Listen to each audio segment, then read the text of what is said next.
Hey friends, welcome to another most interesting video of FX Yogi.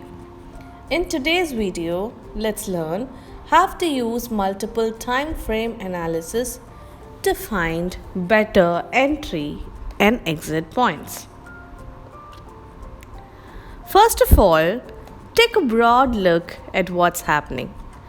Don't try to get your face closer to the market, but push yourself further away.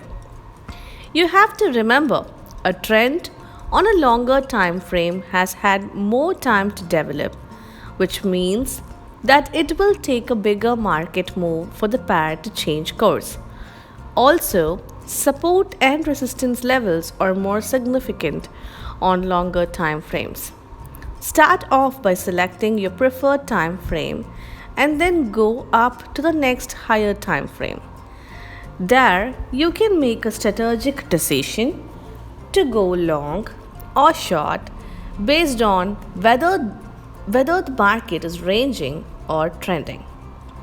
You would then return to your preferred time frame or even lower to make tactical decisions about where to enter and exit, place stop and profit target.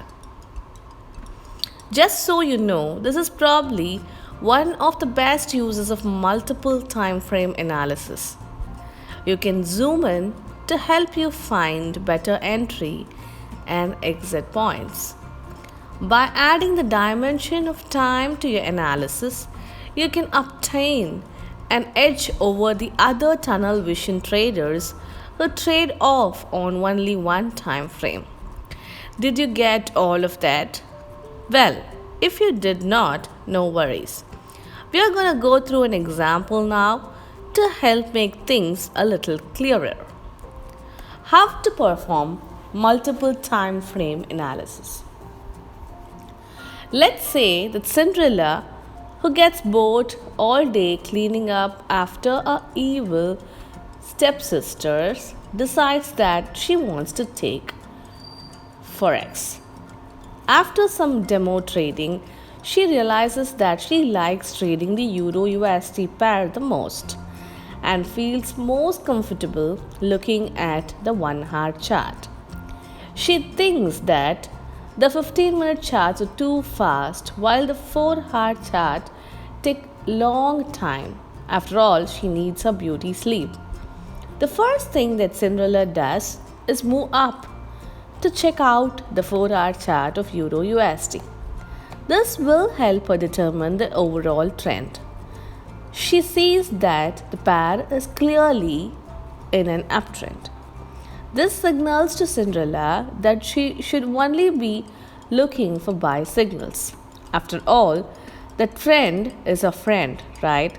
She does not want to get caught in the wrong direction and lose her slipper.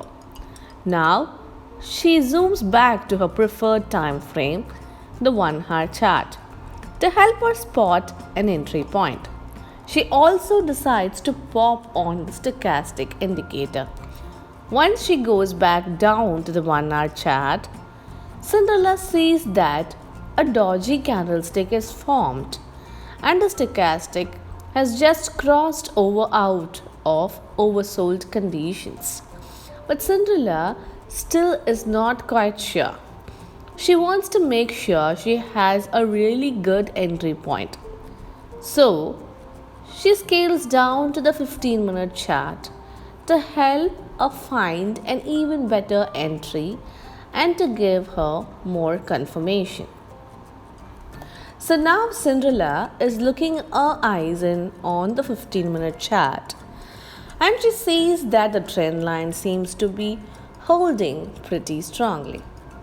Not only that, but stochastic is showing oversold conditions on the 15-minute time frame as well. She figures that this could be a good time to enter and buy. Let's see what happens next.